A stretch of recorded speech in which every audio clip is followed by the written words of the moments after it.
Hi and welcome for the 13th episode of Speak Up by Smiley Movement. Today I'm joined by a panel of lovely guests that are here to talk about Safer Internet Day. So Angela, as you work for IWF, one of the founders of Safer Internet Day, can you tell us what this day is set to raise awareness for?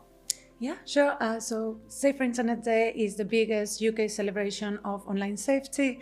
It happens every year in February, and in the UK it's actually a global celebration, but in the UK the event is organized by the UK Safer Internet Centre.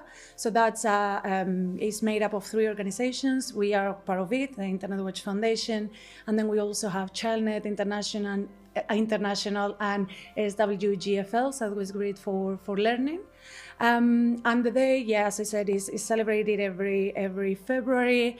We always organize the theme, having in consideration the issues and the problems and the worries that young people have online. So this year we had a consultation with a group of young people, and of all the issues that they told us were important to us, a top priority for most age groups was scams online. So we've chosen this as the theme for Safer Internet Day this year. Is going to be exploring what is scams online, which ways, what can young people do to help protect themselves and also others, and also explore other issues that we have been working on over the years, like for example, sexual extortion, financially or non-financially, but also known as extortion, and the future of scams as well.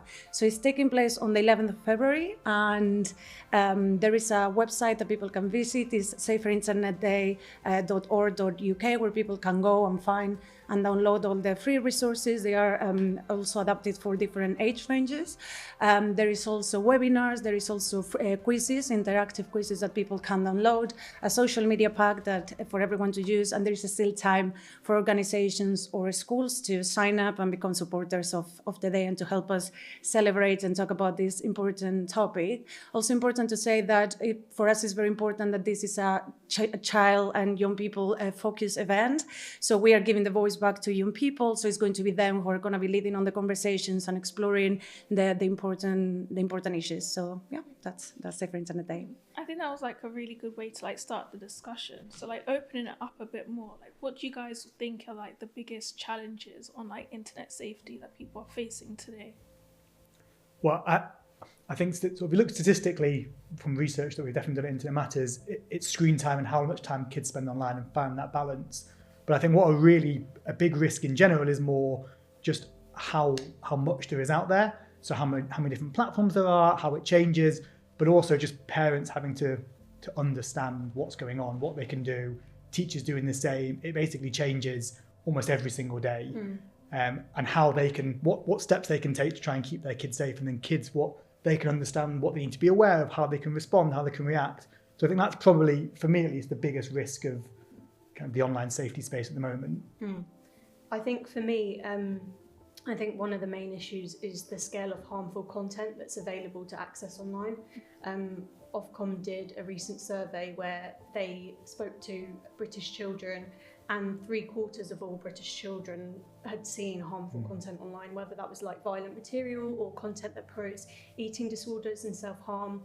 There is so much content online that is not safe, not fit for human consumption, let alone children to look at. Yeah. And I think that's one of our biggest barriers to online safety. Also because these tech companies, they do profit from that content being accessible and being online, because what the metric for them is engagement, and that content does get engagement. So it's not just about insidious actors putting this content up, it's also about tech platforms not taking their responsibilities as companies and protecting users and removing that content. Yeah. Since you mentioned tech companies and their responsibility, who do you think the responsibility lies, or do you think it's more collective action is needed to protect the internet for all users but children specifically?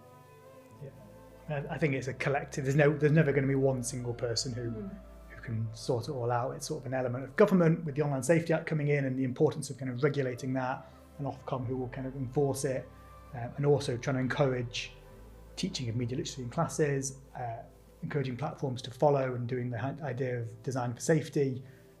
And then also there is an element of the platforms need to start to action that and make sure that kids deserve a space that is free of harmful content, free of illegal content, and a platform needs to be doing their due diligence to make sure that happens.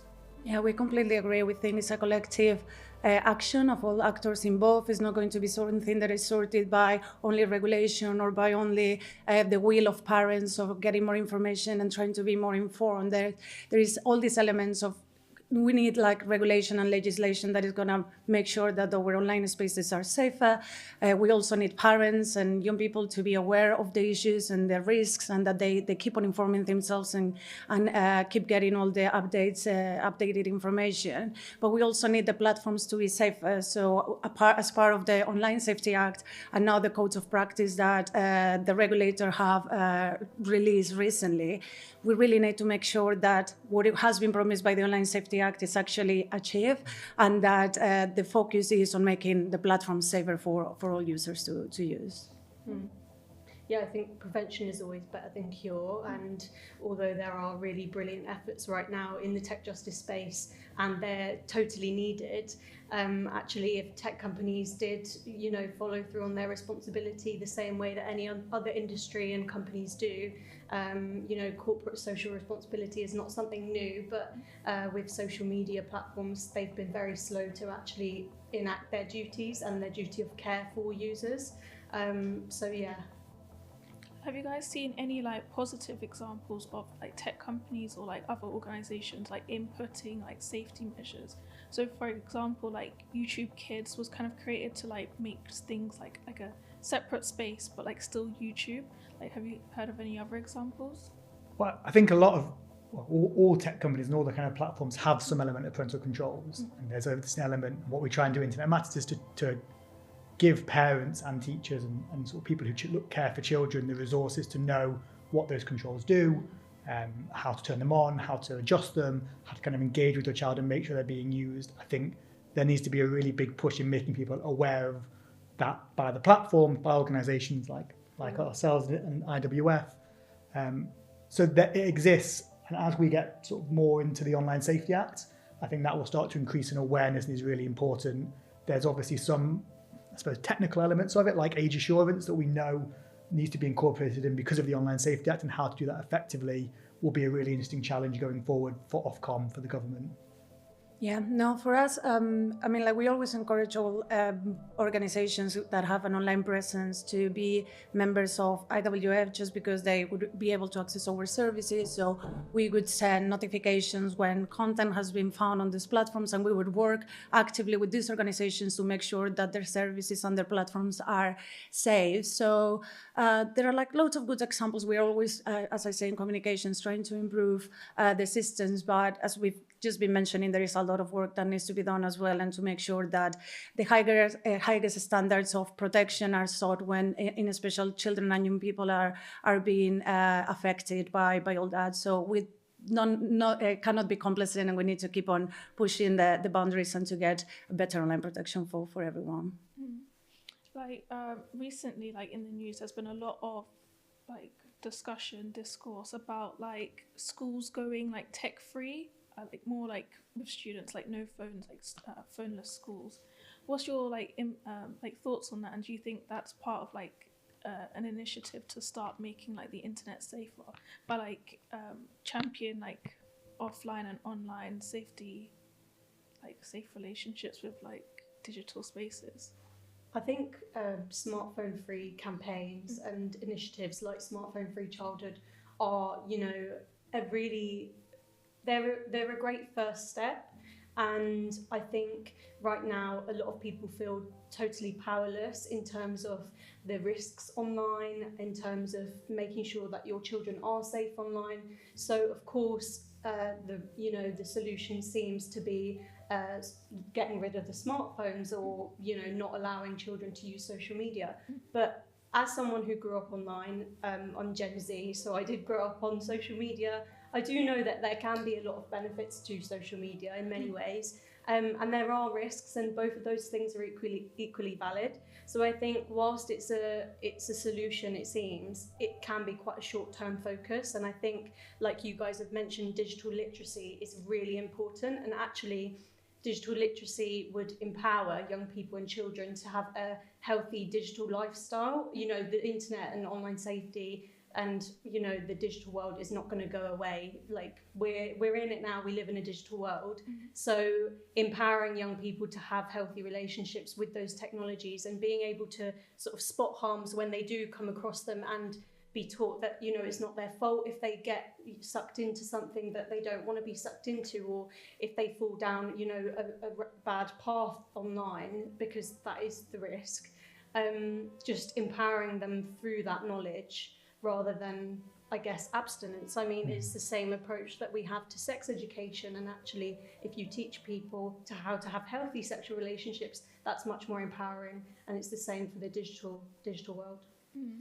Yeah, I mean, I broadly agree. I think a phone-free school isn't necessarily something as revolutionary as it comes across. Most schools have a phone policy, and you know, they do vary from they're in your locker all day, don't bring them in, to you can have them at certain times.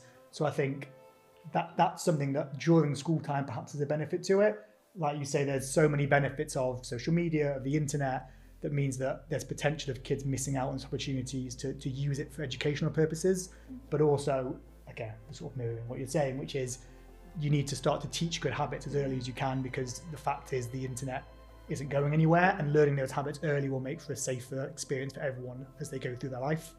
Yeah, I completely agree. It's our position as well that instead of just thinking about supporting or opposing any bans on the use of technology or the access to social media, is to make sure that these platforms are safe, so that we work on making the spaces safer instead of just kind of a total ban on the use of this technology, which I'm not sure it would be feasible either in the lives of many young people. So yeah, it would be for us to make sure that spaces are safe to be used. And a lot of you guys have talked about like media literacy and like enabling young people and children to like be the change they want to see, sort of way. How do you feel like, because children, sometimes people look at children at like the bottom of the totem pole in terms of power, especially online. How like can they be empowered online to, like, should they be reporting inappropriate stuff, or should they be like creating their own communities in online spaces? Yeah, like definitely young people also have a very important role, and their voices should be heard as well. So for example, because we work at IWF on a very specific, perhaps like the darkest side of our digital lives. So we see things like crimes that are being committed against children and young people. So what we do is to try to raise awareness of this, like to try to prevent these crimes from happening, because we have access to some kind of intelligence and trends and information that perhaps are not known by the general public in general. So for example, back in 2019, we started seeing a trend that was coming up, and this was the amount of content that was what we call back in the day self-generated, but this is exploited and coerced self-generated child sexual abuse images and videos. The only thing that means is that perpetrators are not in the room with the child when that content is being created. That doesn't mean that they are not being coerced and groomed to create this content, perhaps from the person being on the other side of the camera. So back in 2019, we have seen steadily more cases of this happening, and more reports coming to our hotline. Back in 2019, there was an explosion in this kind of content that up until today is the greatest majority of the content that we find. So it is children alone on their cameras. There is no perpetrator there. So we decided to launch a prevention campaign back in the day. We did research. Parents were not aware of this risk to their children. They didn't know. They thought like, oh, if my child is alone, is at home with me, they are safe. There is nothing that might be happening to them. When we actually saw that in the spaces where they thought their children were the safest, like their bedrooms or their bedrooms, even with other members of the family being in the same house, there was abuse that being committed, and that was the information that we were getting. So we launched a campaign back in the day that was in one part like addressed to parents and carers to really be mindful of the risks that children experience online, and to start conversations to really encourage them to have open conversations and with their children, but also for young people to be aware of this and to kind of like build resilience to this threat, and for them to empower them to. We had like a very simple call to action for young people, which was block, report, and tell someone they trust. So if they have been accessed or they're trying to be abused in the private online spaces by someone, to make sure, like to be sure that they are not alone, that this is an abuse of their online spaces, and that they have to not engage in those conversations and really have conversations with their trusted adults in their lives. So we definitely think that children and young people have a very important role to play. They, like, of course, they need the support from adults and from regulation, but also the literacy needs to be focused on them to give them the tools to better protect themselves as well online. Yeah, I think like everything, it's a collaborative effort.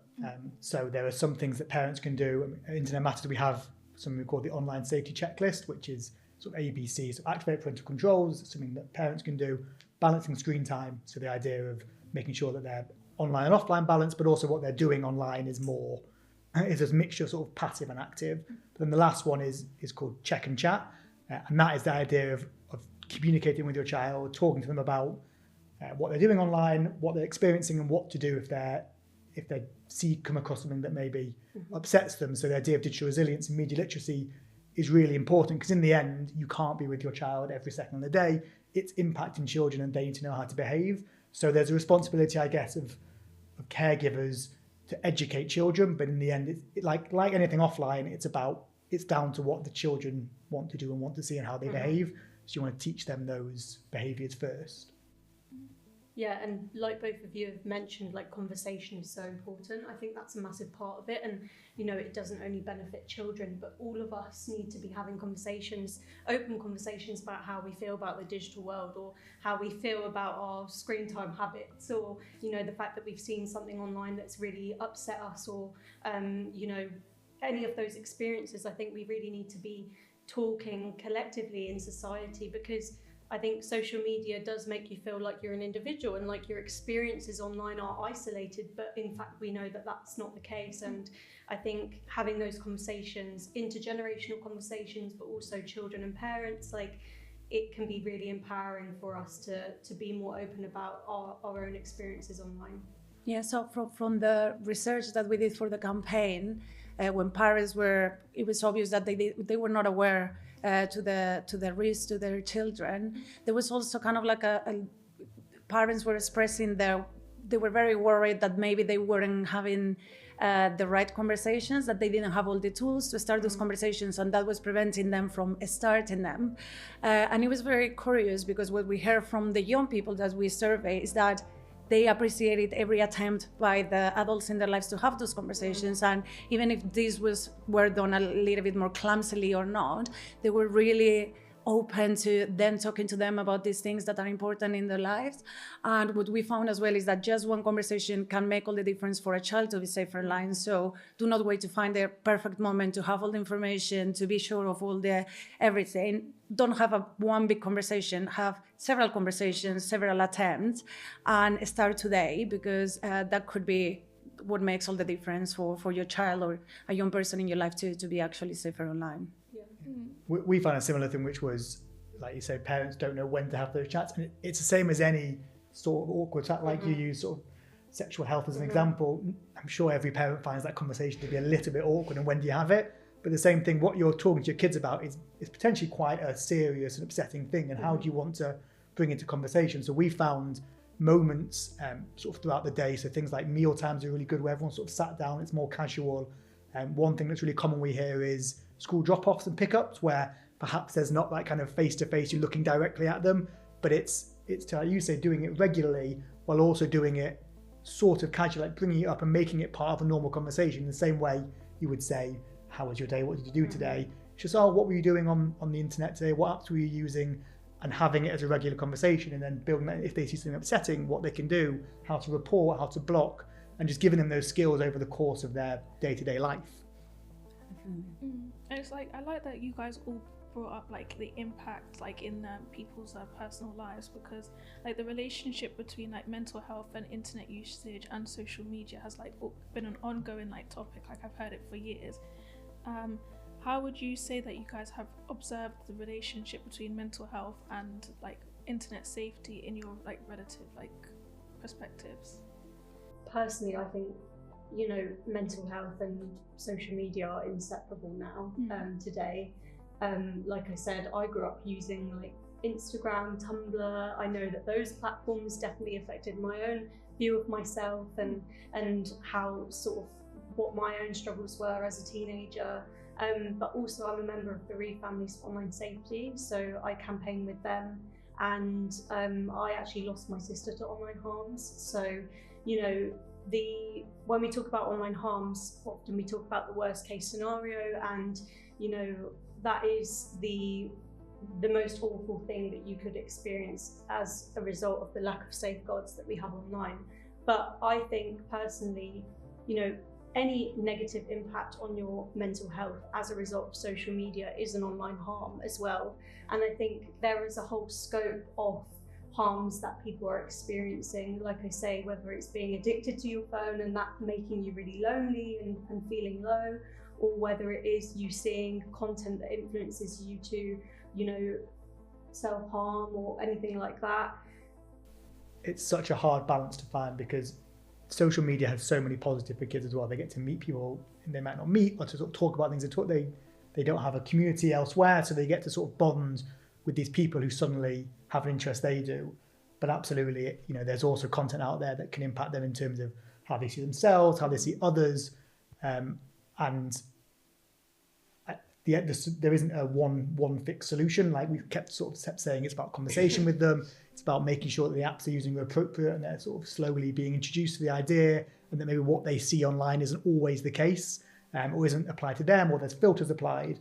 And there's definitely responsibility of these platforms to start to highlight more of that content when it's perhaps AI generated or it's been adjusted in some way. So I suppose it's it was quite a negative feeling, because it feels quite negative, but I think there's definitely steps that can be done by parents, by kids, by platforms, by government, that can address and kind of mitigate some of those risks more. Yeah. I like that you mentioned AI, because I feel like that comes up, like, especially like right now, like AI is basically having its like, big movement. And so like, do you think it's becoming harder to like regulate content or just social media because of AI? But I've also seen on the flip side that AI has been used as a tool to help regulate it. Yeah, for us, AI definitely, I think no one can deny the possibilities that it brings, and is a new kind of like a scope of what is possible within our digital lives. So it has loads of benefits.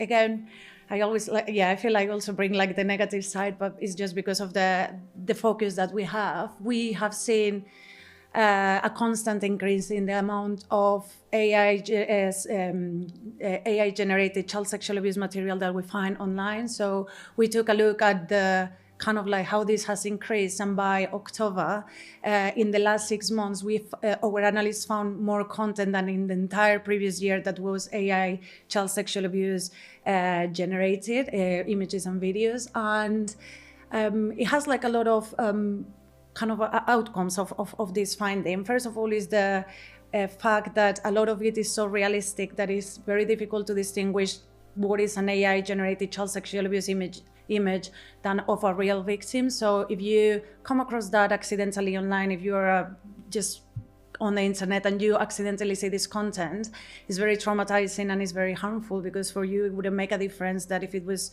like, it looks like a real victim. But as well, and even more important, it is very traumatizing to victims, because their images and videos of the real abuse are being used by models to create new scenarios. So victims are being re-victimized in a whole new way that it kind of like prevents them from moving on from those experiences, and yeah, they're being re-victimized every time an image, even if it's AI generated, is being distributed online. So we definitely see the challenges that this is bringing. And again, as we were saying, we need legislation that really addresses this. And we also need the platforms to think about the protection and the prevention of, in this case, AI generated child sexual abuse before any thought of profit. So that needs to be brought into attention. It has grown very quickly, and it needs to be kind of addressed appropriately to prevent this kind of crimes from happening.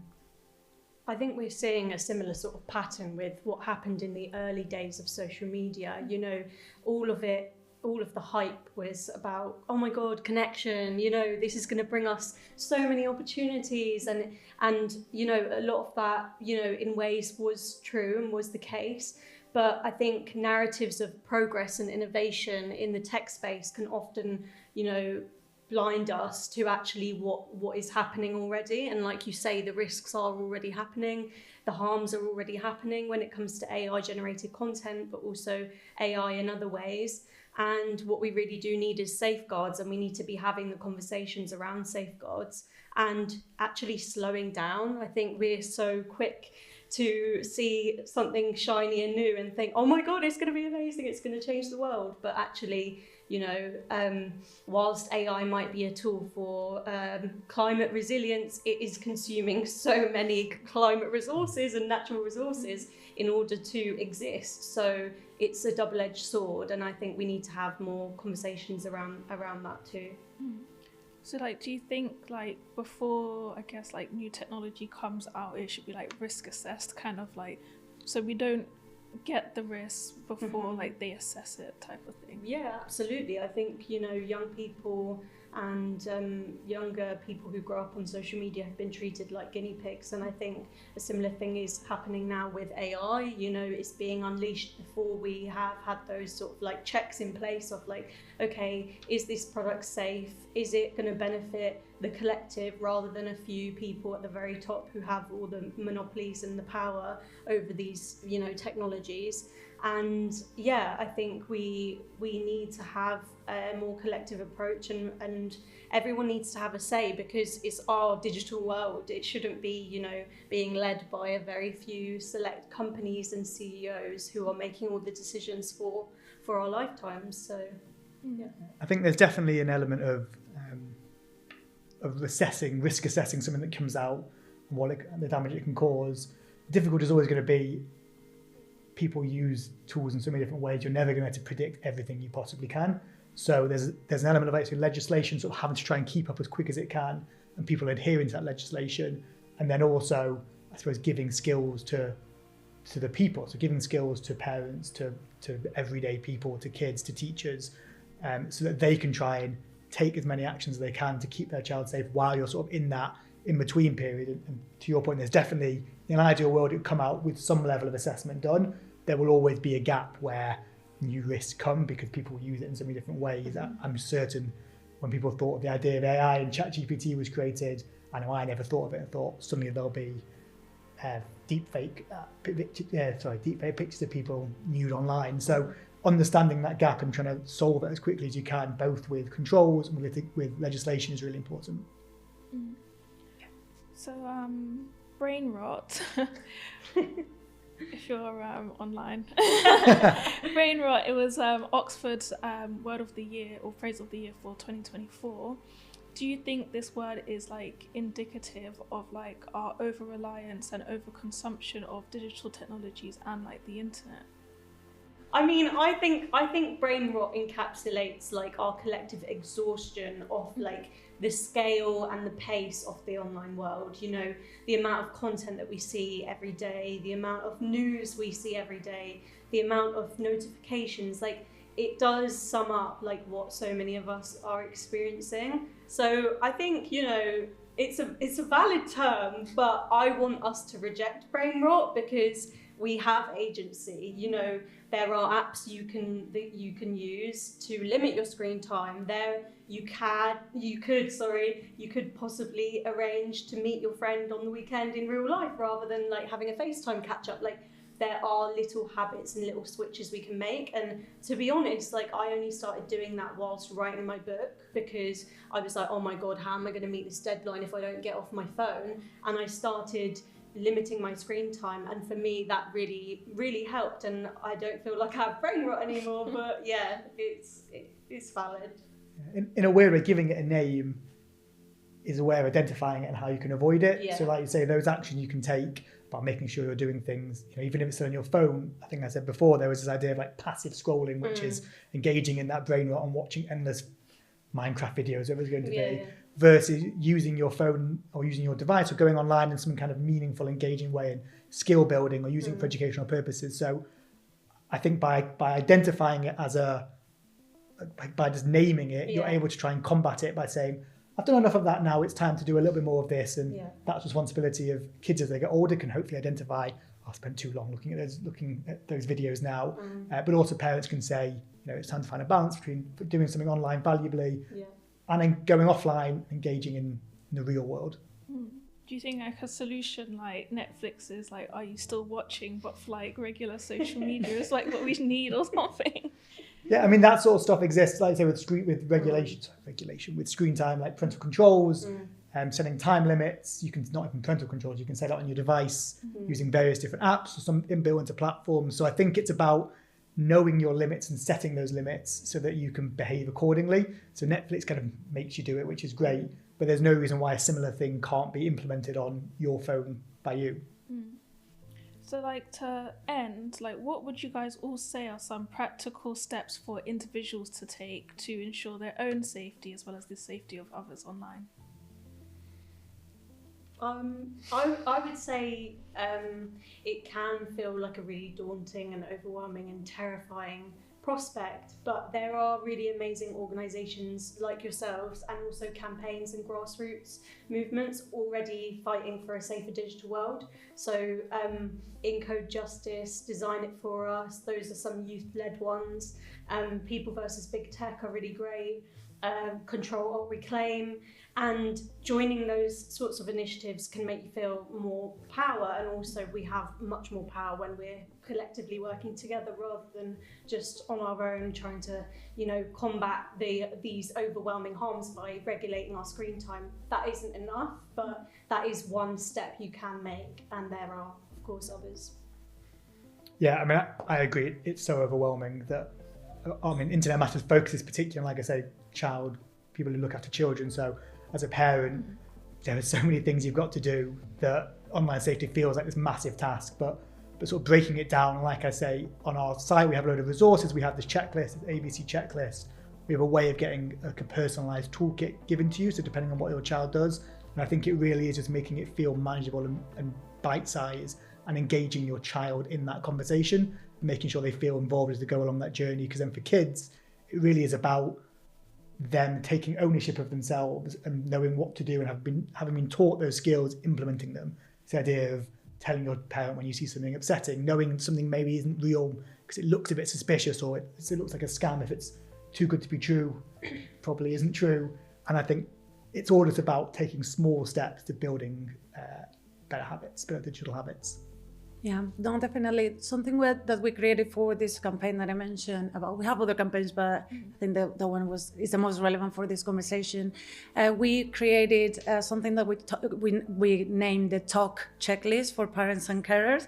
So TALK is actually a mnemonic, so each of the letters gives parents a very specific advice. So it's kind of like trying to give them simple steps. They are not simple, but to break down the task of approaching this topic and talking about it in the best way. So we have talk. So T would be for talk to your child about, in this case, online child sexual abuse, but it could relate to anything online related, and to listen to their concerns, very important as well. Then we have A for agree boundaries that you want to set up as how you use technology as a family, very important as well, because sometimes we might be asking children or young people to do certain things that we are not doing as adults. So basically to come up with an agreement where young people can also input on how you use technology as a family. Then we have L for learn about the tools and the platforms that your child loves and that they use. And also to get to know what are their interests and what does their online life looks like. And then we have K for know how to use the settings, the apps, the tools that would help you to be safer online and to help your child be safer online. I know that the digital landscape changes every time. It's a very big task. It's not easy at all. But by taking this division, these very 4 easy steps, and try to spend some time on looking at each of them and see how you can improve, I think it's a kind of an easy first step. So we have all this information on our website, but equally Internet Matters and other organizations are also doing a great job, and there is loads of resources out there that could help parents, carers and young people to navigate the challenges and on all their online issues. Well, thank you guys all for your insight. Thank you for listening and watching this episode on online safety. It's available online on YouTube and Spotify, and we'll link all resources so you can get signposts to stay safe online.